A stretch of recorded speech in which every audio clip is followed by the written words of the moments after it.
Bismillahirrahmanirrahim. Assalamu alaikum, my dear student. I am Muhammad Ishtiyaq, your biology teacher from Hadaf Group of College Peshawar.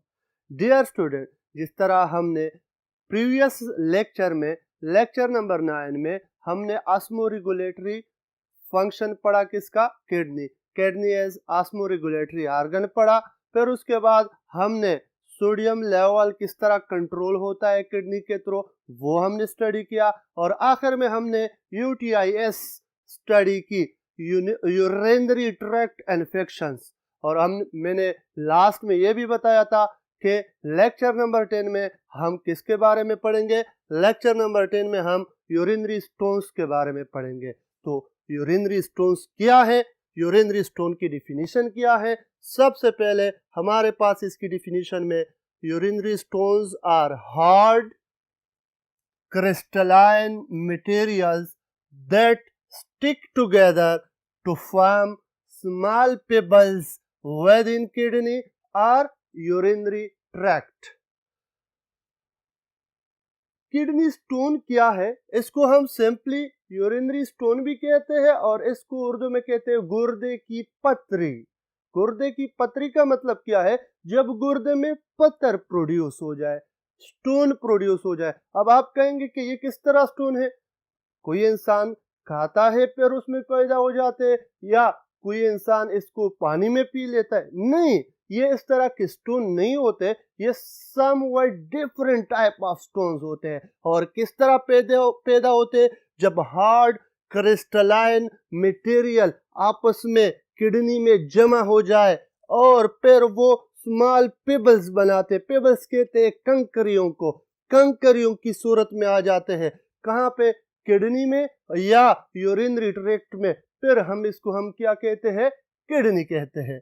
अब ये या तो kidney के अंदर stay करते हैं, मे स्टे इन किडनी, और travel out through urinary tract इन urine, या अगर वो बहुत छोटे हैं तो कहां पे चले जाते हैं, यूरिन के साथ बाहर निकल जाते हैं। अब अगर आप इन डायग्राम्स को देखें तो मैंने डिफरेंट लोकेशन पे यूरिनरी ट्रैक्ट में स्टोन को दिखाए हैं।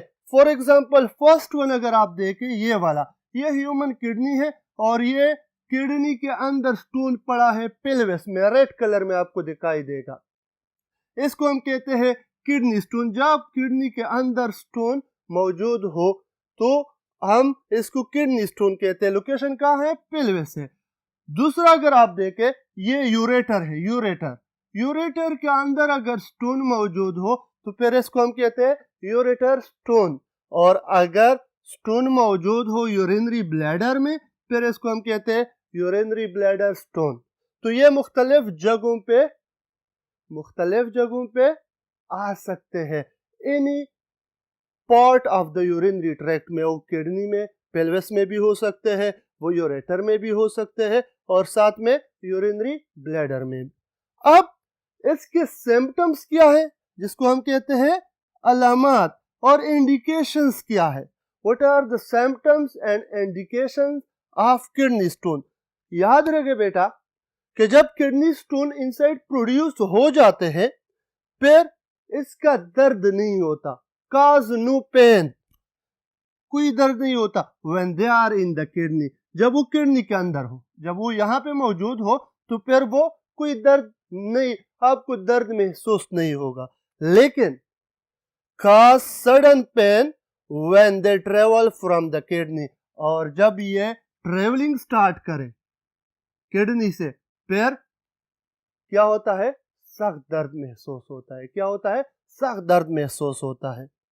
अब लोकेशन ऑफ पेन कहाँ है, कहाँ पे ये पेन महसूस होगा आपको, साइड बिली के साइड्स पे, और ग्रोइन, या आपका जो ग्रोइन एरिया है, ठीक है।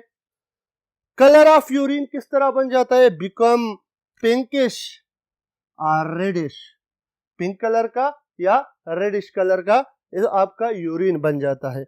रिस्क फैक्टर क्या है इसके, एनीबॉडी कैन डेवलप स्टोन, ये याद रखें, हर एक इंसान में स्टोन डेवलप हो सकते हैं, but certain disease, certain medication, certain disease and more susceptible, ऐसे लोग जो डिजीज्ड हो, जिसमें बीमारियां ज्यादा आती हो, और साथ में ऐसे लोग जो मेडिकेशन यूज करते हैं ज्यादा, एनाल्जेसिक, ये पेन रिलीवर वगैरह वगैरह, ये ओमनिडॉल्स एटसेट्रा एटसेट्रा, तो ये चीज अगर ये मेडिकेशन ज्यादा यूज कर रहे हो तो ये लोग ज्यादा एक्सपोज होते हैं किसके लिए, कि उसमें स्टोन बन जाए, इसके चांसेस ज्यादा होते हैं कि उसमें किडनी स्टोन बन जाए। इसके अलावा डिक्रीज ऑफ यूरिन वॉल्यूम, या यूरिन का वॉल्यूम कम हो जाए, और excess of stone forming substances in urine, या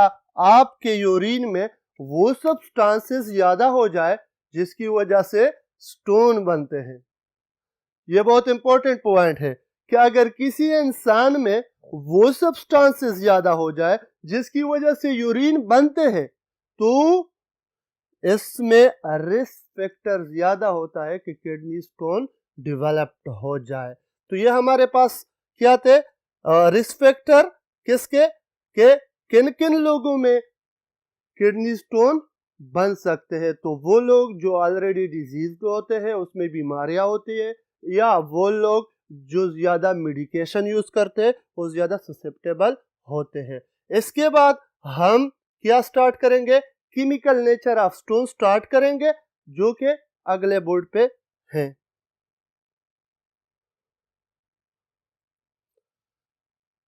तो dear student, chemical nature of stone, next हमारा जो टॉपिक है वो क्या है, chemical nature of stone. Chemical nature का मतलब क्या है कि जो पत्थर बनते हैं, जो स्टोन बनते हैं किडनीज में, उसकी केमिकल कंपोजिशन क्या होते हैं, वो किस चीज से बने होते हैं, वो सीमेंट से बने होते हैं, वो बाकी दूसरे मटेरियल से बने होते हैं, या किस चीज से बने, नहीं, ये सीमेंट से बिल्कुल नहीं बनते, बल्कि इसका अपना एक केमिकल नेचर है, अपना एक केमिकल कंपोजिशन होता है, जिसमें common type of kidney stones जो आते हैं अप्रोक्सीमेटली 70% वो स्टोन किससे बने होते हैं, कैल्शियम से।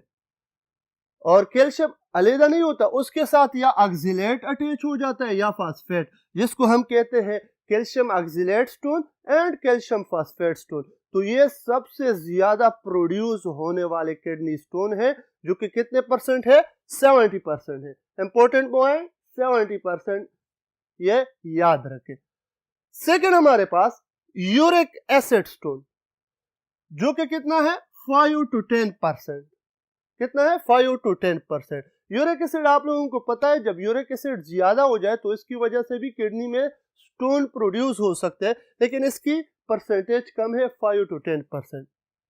अमाइनो एसिड सिस्टीन, जब आपके बॉडी में अमाइनो एसिड जिसका नाम है सिस्टीन वो ज्यादा हो जाए, उसकी वजह से भी किडनी स्टोन बनते हैं, लेकिन उसकी परसेंटेज भी कम है, कितना है 1 to 3%, ये किडनी स्टोन मौजूद है। अब ये तो केमिकल कंपोजिशन के लिहाज से, अब एक और है जिसको हम कहते हैं स्ट्रोवाइट और इन्फेक्शन स्टोन। स्ट्रोवाइट और इन्फेक्शन स्टोन कितने हैं, 15 to 20%, 15 to 20%। ये कब बनते हैं, ये due to infection in kidney, जब किडनी में इन्फेक्शन प्रोड्यूस हो जाए, इन्फ्लेमेशन प्रोड्यूस हो जाए, तब भी स्टोन्स बनते हैं, जिसको हम कहते हैं स्ट्रोवाइट और इन्फेक्शन स्टोन। और इसकी परसेंटेज कितनी है, 15 to 20%। अब ये तो इसकी केमिकल कंपोजिशन हो गई, अब ये इसकी काजेस क्या है, क्यों बनते हैं। तो इनकी काजेस अगर हम समझ ले, फिर हमें आसानी होगी और हम अपने डेली रूटीन में वो चीजें जिसकी वजह से ये स्टोन्स बनते हैं उसको कंट्रोल कर सकते हैं। या अगर किसी को ऑलरेडी किडनी स्टोन का प्रॉब्लम है तो उनको भी पता चल जाता है कि मैंने डेली रूटीन में कौन कौन सी चीजें खानी है, डाइट में क्या यूज करना है और किन चीजों को कम करना है, क्योंकि हम कहते हैं कि prevention is better than cure, परहेज इलाज से बेहतर है। तो काजेस क्या है, इसकी वजूहात क्या है, क्यों बनते हैं। सबसे फर्स्ट वन है hyper calcaemia. Hyper calcaemia, hyper कहते हैं अबाव नॉर्मल, किसे कहते हैं अबाव नॉर्मल। और calcaemia means calcium level in blood. तो किसे कहते हैं? Increase calcium level in blood. जब हमारे ब्लड में कैल्शियम लेवल की क्या हो जाए? अबव नॉर्मल हो जाए। और नॉर्मल कितना है? 30 mg पर 100 मिलीलीटर है। अब ये इसकी वजह से क्या होता है? हाइपर कैल्सियूरिया हो जाता है। क्या हो जाता है? हाइपर कैल्सियूरिया। आपकी यूरिन में कैल्शियम लेवल इंक्रीज हो जाती है। जाहिर बात है, अगर आपके ब्लड में कैल्शियम लेवल है ज्यादा तो कहां भेजेगा? किडनी में भेजेगा।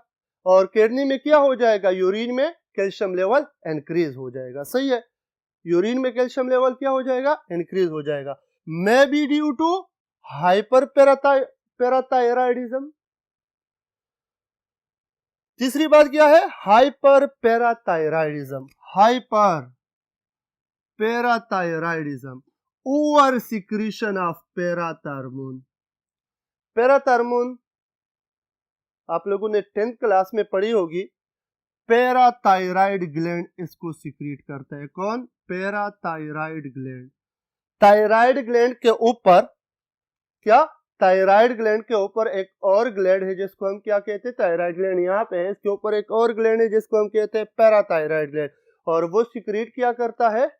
पैराथार्मोन। जब पैराथार्मोन की लेवल नॉर्मल से अभाव हो जाए, इस कंडीशन को कहते हैं हाइपर पैराथायराइडिज्म। अब अगर ये कंडीशन हो, हाइपर कैल्सीमिया हो, हाइपर कैल्सियूरिया हो और हाइपर पैराथायराइडिज्म हो, in this condition too much calcium is absorb, बहुत ज्यादा कैल्शियम अब्जॉर्ब होगा फ्रॉम फूड, खुराक से, और ये कहां जाएगा? And excreted into urine, urine में पहुंच जाएगा। फिर क्या होगा? वेयर इट में फॉर्म कैल्शियम फॉस्फेट और ऑक्सलेट स्टोन। फिर किडनी में पहुंच के वो किसके साथ मिलेंगे? ऑक्सलेट और फॉस्फेट के साथ अटैच होके कैल्शियम फॉस्फेट स्टोन या बनाएंगे या कैल्शियम ऑक्सलेट स्टोन बनाएंगे। ये बहुत इंपॉर्टेंट चीज है। इसमें टर्मिनोलॉजीज है जो शॉर्ट नोट्स में आ सकते हैं, जिस तरह हाइपर कैल्सीमिया है, हाइपर कैल्सियूरिया है एंड हाइपर पैराथायराइडिज्म। तो अगर ये पैराथार्मोन हार्मोन एक्सेसिव अमाउंट में सीक्रेट हो जाए, उसका मेन फंक्शन क्या है? उसका मेन कैल्शियम रिअब्जॉर्प्शन थ्रू किडनी करता है। सही है, ब्लड की तरफ लेके आता है। अब हाइपर कैल्सीमिया हो जाए या हाइपर कैल्सियूरिया हो जाए तो इसकी वजह से क्या होगा? आपके बॉडी में जो 70% स्टोन है, calcium oxalate and calcium phosphate stone, वो प्रोड्यूस होंगे। अंडरस्टैंड? अब इसको किस तरह हम कंट्रोल करेंगे? इस तरह कंट्रोल करेंगे कि हम फिर वो चीजें जिसमें कैल्शियम की मिकदार ज्यादा हो, ऑक्सलेट और फॉस्फेट की मिकदार ज्यादा हो, उसको कम करेंगे। अब सेकंड हमारे पास है हाइपर ऑक्सिलोरिया। क्या है? हाइपर ऑक्सिलोरिया। हाइपर कहते हैं अबाव नॉर्मल, ऑक्सिलोरिया ऑक्सिलेट एक केमिकल सब्सटेंस है। Increase oxalate level in urine. जब यूरिन में किस चीज की मिकदार बढ़ जाती है? ऑक्सिलेट की। अब क्वेश्चन अराइज होता है कि ये ऑक्सिलेट होता क्या है, क्या चीज है? तो जब हम ओवर यूज करते हैं किस चीज के? टोमेटो के और लीफी ग्रीन वेजिटेबल्स, इनको ज्यादा खाते हैं। किसको? टोमेटो को और लीफी ग्रीन वेजिटेबल, जिस तरह पालक आते हैं। सही है, इनमें क्या होता है? ऑक्सिलेट केमिकल्स होता है और इसकी वजह से फिर आपके बॉडी में, आपके यूरिन में क्या? ऑक्सिलेट का लेवल बढ़ जाता है, जिस फिनोमेना को हम कहते हैं हाइपर ऑक्सिलोरिया। ऑक्सिलोरिया। नंबर थर्ड वन है हाइपर यूरिसीमिया। क्या है? Hyper uricaemia. Increase amount of uric acid in the blood. जब हमारे ब्लड में यूरिक एसिड की मिकदार ज्यादा हो जाए, नॉर्मल से अभाव हो जाए, अब इसकी वजह से क्या बनते हैं? यूरिक एसिड स्टोन बनते हैं। जब आपका ब्लड यूरिक एसिड लेवल अभाव हो जाए, फिर क्या? यूरिक एसिड स्टोन जो हमारे पास कितने आते हैं? 5 to 10%। अब लेवल ऑफ यूरिक एसिड किन लोगों में अराइज होता है? जब उसमें ज्यादा आता है। इन गाउट जेनेटिक डिसऑर्डर है। गाउट किसे कहते हैं? जेनेटिक। गाउट अगर आप लोगों ने 10 में पढ़ा है तो वहां पे है gouty arthritis. It is a type of arthritis. और आर्थराइटिस किसे कहते हैं? Inflammation of joints. या हमारे पास जो जॉइंट्स है, जोड़ है, जॉइंट्स कहते हैं meeting point of two bones, जहां पे दो बोन्स आपस में मिलते हो उसको जॉइंट्स कहते हैं। जब वहां पे इन्फ्लेमेशन प्रोड्यूस हो जाए, और वहां पे क्योंकि ये यूरिक एसिड क्रिस्टल की सूरत में वहां पे आ जाते हैं और उसके दरमियान पर फ्रिक्शन प्रोड्यूस होती है, इसको कहते हैं गाउट और ये क्या है? जेनेटिक डिसऑर्डर है। इस सूरत में भी आपके बॉडी में यूरिक एसिड बढ़ सकता है। और ड्यू टू हाई इनटेक, या आप बहुत ज्यादा ले रहे हैं किसको? प्रोटीन को, in the form of meat products के सूरत में, गोश्त के जितने भी प्रोडक्ट्स है, आप बहुत ज्यादा गोश्त खा रहे हैं, यूज कर रहे हैं मुख्तलिफ फॉर्म में, तो उन गोश्त में क्या होता है? प्रोटीन होता है। और उस प्रोटीन के ब्रेकडाउन की वजह से क्या बनता है? यूरिक एसिड बन जाता है। जब यूरिक एसिड ज्यादा हो जाएगा तो उसकी वजह से आपको क्या हो जाएगा? Hyperuricemia. आपका blood uric acid level increase हो जाएगा। तो इसको रोकने के लिए आपने क्या करना है? फिर जितने भी मीट है, जितने भी चीजों में मीट प्रोडक्ट मौजूद है, उनसे आपने क्या करना है? परहेज करना है। तब आप हाइपर यूरिसीमिया से बच सकते हैं और आप में यूरिक एसिड स्टोन कम हो सकते हैं या वो खत्म हो जा सकते हैं। ठीक है। तो इसके बाद नेक्स्ट टॉपिक हमारे पास है कि अब ये तो हमने पढ़ा किडनी स्टोन, अब इसकी ट्रीटमेंट क्या होगी? हम किस तरह, अगर फॉर एग्जांपल एक इंसान में प्रोड्यूस हो गए, अब उसको तो निकालना पड़ेगा। उसके लिए आपने क्या करना होगा? चलते हैं नेक्स्ट बोर्ड की तरफ। तो डियर स्टूडेंट, हमने अभी क्या पढ़ना है? Treatment of kidney stone. अगर किडनी स्टोन, खुदा ना करे किडनी स्टोन प्रोड्यूस हो जाए, फिर इसका इलाज हम किस तरह करेंगे? उसकी ट्रीटमेंट क्या होगी? आप लोगों ने क्लास 10 में एक फिनोमेना पढ़ा था जिसको हम कहते थे लिथोट्रिप्सी। क्या? Lithotripsy. The non surgical removal of kidney stone is called lithotripsy है, या इसको the removal of kidney without any surgery. Operation के बगैर अगर आप किडनी स्टोन को रिमूव कर रहे हैं तो इसको क्या कहते हैं? लिथोट्रिप्सी। अब यहाँ पे हम वही लिथोट्रिप्सी डिस्कस करेंगे सेकेंड ईयर के कोर्स में, लेकिन उसके टाइप्स पढ़ेंगे। सही है, लिथोट्रिप्सी है लेकिन उसके दो टाइप्स है, उसको हम डिस्कस करेंगे। उसके थ्रू हमने किडनी स्टोन को पढ़ना है। अब इसकी साइज पे डिपेंड करता है। अगर 0.5 सेंटीमीटर किडनी स्टोन का साइज है, किडनी स्टोन का साइज कितना है? 0.5, तो ये इजीली पास हो सकता है खुद ब खुद यूरिन में। फिर इसके लिए कोई किसी ट्रीटमेंट की जरूरत नहीं होती, ये खुद ब खुद क्या हो सकता है? निकल सकता है यूरिन में। लेकिन 0.5 से ऊपर है, 2 नैनोमीटर है, एटसेट्रा एटसेट्रा, तब क्या करेंगे हम? फिर अगर स्मॉल स्टोन है, उसके लिए जो मैकेनिज्म है, जो लिथोट्रिप्सी का टाइप है, उसको कहते हैं extra corporeal shock wave lithotripsy. Extra corporeal shock wave lithotripsy, ये स्मॉल स्टोन के लिए यूज करेंगे। और जो लार्ज स्टोन है उसके लिए ये PCNL यूज करेंगे, परक्यूटेनियस नेफ्रोलिथोट्रिप्सी। परक्यूटेनियस नेफ्रोलिथोट्रिप्सी, ये मैकेनिज्म यूज करेंगे, ये स्टेप यूज करेंगे। अब इसमें क्या होता है इस मैकेनिज्म में? फॉर एग्जांपल आपको ये किडनी दिखाई दे रही है, ये हमारे पास किडनी है और इसकी यहाँ पे स्टोन मौजूद है। क्या मौजूद है? स्टोन मौजूद है।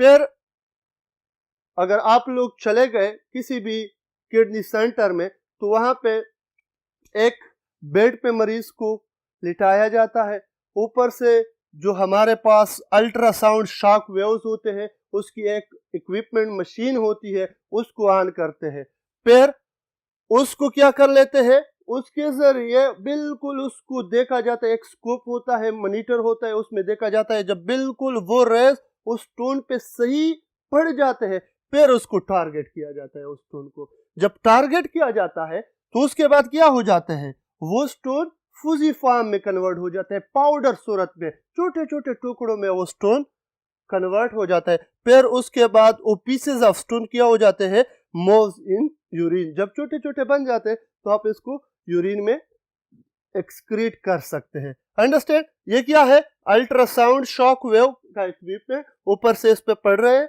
जब बिल्कुल टारगेट स्कोप में देख लिया जाता है मॉनिटर में कि बिल्कुल सेट हो गया, फिर उसके बाद ये अल्ट्रासाउंड शॉक वेव्स को अलाउ करते हैं, जिसकी वजह से ब्रेक डाउन हो जाती है। इसका एक नुकसान है कि ये जो अल्ट्रासाउंड शॉक वेव्स है, इसको ये पता नहीं चलता कि कौन सा चीज हार्मफुल है और कौन सा यूजफुल है।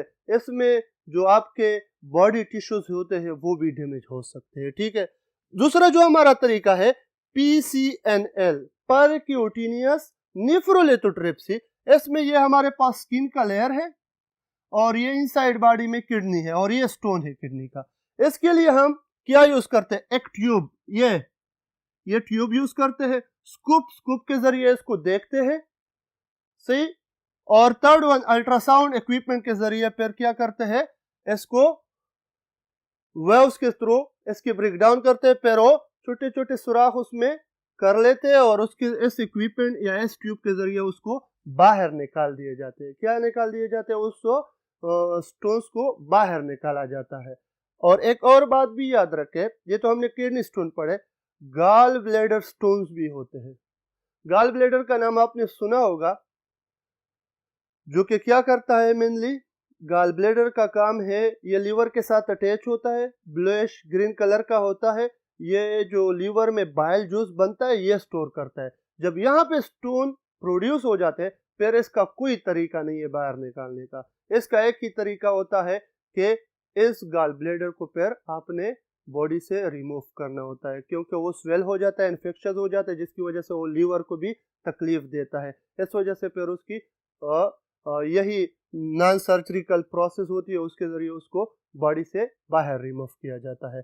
क्योंकि किडनी के लिए तो रास्ता है, यूरिन के थ्रू हम स्टोन्स को निकाल सकते हैं, लेकिन जब गॉल ब्लैडर में ये प्रोड्यूस हो जाए तो फिर इसको निकालने के लिए कोई तरीकाकार नहीं है। तो इसमें हम क्या पढ़ते हैं, ये ट्यूब होता है, स्कोप, अल्ट्रासाउंड इक्विपमेंट होते हैं। तो डियर स्टूडेंट, ये दो तरीके ये कॉमनली हम PCNL यूज करते हैं, लेकिन एक और तरीका है जिसको हम कहते हैं ओपन सर्जरी, जिसमें बाकायदा बॉडी की सर्जरी होती है। ये तो नॉन सर्जिकल फिनोमेना है, non surgical removal of kidney stone. लेकिन ओपन सर्जरी का भी एक तरीका है, जो पहले बहुत ज्यादा थी जब ये तरीके डिस्कवर्ड नहीं हुए थे, लेकिन जब ये प्रोसेस डिस्कवर्ड हो गए तो ओपन सर्जरी बहुत कम हो गई। स्पेशली अब हम यूज करते हैं ओपन सर्जरी जब कौन से स्टोन प्रोड्यूस हो जाए, स्टेगहार्न स्टोन। ह्यूमन किडनी के अंदर स्टेगहार्न स्टोन उसको कहते हैं जिसमें क्या प्रोड्यूस हो जाए, ऐसे स्टोन प्रोड्यूस हो जाए जो ब्रांच्ड हो, जिससे ब्रांचेस निकले हो, जिस तरह आप इसको दिखाई दे रहे हैं, ये ब्रांच स्टोन है। अगर इस तरह के स्टोन प्रोड्यूस हो जाए तब हम क्या करेंगे, ओपन सर्जरी। एक सर्जन होता है, वो बाकायदा आपके किडनी से उस बड़े बड़े स्टोन को क्या कर लेते हैं, रिमूव करते हैं, निकाल लेते हैं विद ओपन सर्जरी। अंडरस्टैंड? तो हमारे पास डियर स्टूडेंट आज के लेक्चर में हमने किडनी स्टोन से स्टार्ट किया था, उसकी डिफिनीशन की, फिर उसके सिम्टम्स एंड इंडिकेशन पढ़े, उसके बाद हम उसके रिस्क फैक्टर हमने स्टडी किए, उसके बाद chemical nature of kidney stone हमने पढ़ा, फिर केमिकल नेचर के बाद हम आए कि जो काजेज है, मेन काजेज, हाइपरकैल्सीमिया, हाइपरकैल्सियूरिया और साथ में हाइपर ऑक्सिलोरिया, ये हमने डिस्कस किया। और लास्ट में हमने क्या पढ़ा, ट्रीटमेंट ऑफ किडनी स्टोन, कि हम इसका इलाज किस तरह करेंगे, उसमें हमने पढ़े ESWL, PCNL और ओपन सर्जरी। क्या? Open surgery. इंशाल्लाह नेक्स्ट लेक्चर नंबर 11 में हमने पढ़ने हैं किडनी फेल्योर और किडनी ट्रांसप्लांटेशन। तो तब तक के लिए अपने टीचर को इजाजत दे। अल्लाह हाफिज।